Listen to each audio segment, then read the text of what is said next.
So I met a woman and her family in Zamboanga. She was a retired police officer from Basilan, and I told her that I was interested in traditional knife making from this region, from Sulu and Basilan, this area, because they make very nice knives. And she said, "Oh, my husband collects the knives, and he's also a retired policeman, and they've just retired recently, and one of her relatives actually makes them."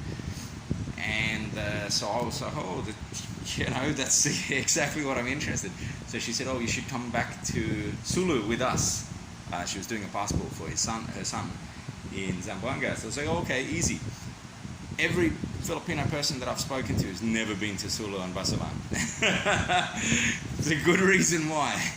So well, anyway, I was like, "Okay, sounds good." So she was busy doing the passport, so I went off and got a ticket for the boat. And the guy, when he sold me the ticket for the boat, he's just like, "Oh, what are you doing there? Were you going to go as a tourist or something?" And I said to him, "No, somebody invited me." And he's like, "Okay, cool." And I mentioned quite a few people that I'm going to Sulu. Nobody's mentioned anything about like a visa. An armed escort when you're here and you've got to live in the police compound. So when I got to the wharf to get on the ferry, when I was about to board, they're like, "Oh, do you have permission to enter Holo, Sulu Archipelago?" And one of the Coast Guard officers, and I said to them, "I've never heard of that before." And he's like, "Oh yeah, you need to register with us." So the guy takes me on a motorbike from the ferry to the Coast Guard camp, the office, the barracks or whatever. And they take a photo and videotape me and get me to write down what I'm doing there and everything. And then suddenly they realize, "Oh, you don't just register with us, you need a person from that island to go with you." So I'm like, "Oh fuck."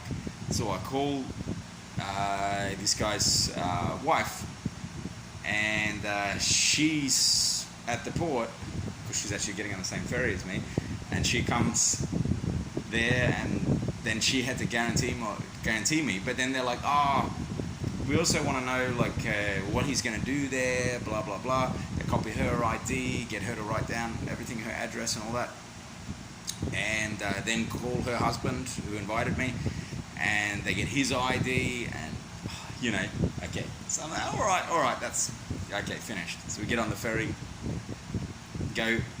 When we arrive here, it's a different story. When we arrive here, so the guy that invited me, he'd already told the police, "Oh, I'll have a foreigner, staying at my place, a guest," and I guess they were just cops that he knew, and they're like, "Oh, you okay? Yeah, just make sure you register him when he comes."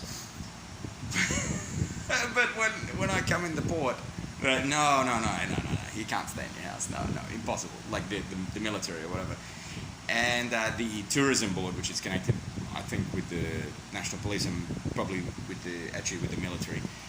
They're, "Oh no. He needs an armed escort. Like, it's free. It doesn't cost me anything. But he needs 2 armed guards to take him everywhere, and he cannot stay in your house. And you can't just take him around with you. These guys are going to come with you, and he has to stay in this bloody place." In this dungeon that I've made the video of, it's like a hotel, but it's like a complex, like an army barracks. It's sort of a maze of concrete buildings.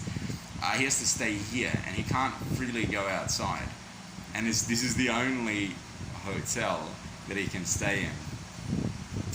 So that's it. I just wanted to go to the public market this morning, and no, you have to wait here. The tourism board is going to get your armed guards, and we're going to register you, and blah blah blah. So they've made 50 videos of me now. They videotape me, and then they, I guess they're worried about foreign terrorists coming here, I suppose, is one thing, and the other thing is probably kidnappings and stuff. But the videotaping seems like it's about foreign terrorists, because you don't need to videotape tourists. So yeah, they videotape me a lot. So we're going to find out. So basically, the guy that invited me, he can't really do anything with me. I can't come to his house. I could come to his house, but there'd be 2 armed guys with me in his house, and I can't stay there anyway. So yeah, and even he didn't know that. So I think the amount of tourists that are coming here it's very small. I haven't seen another foreigner.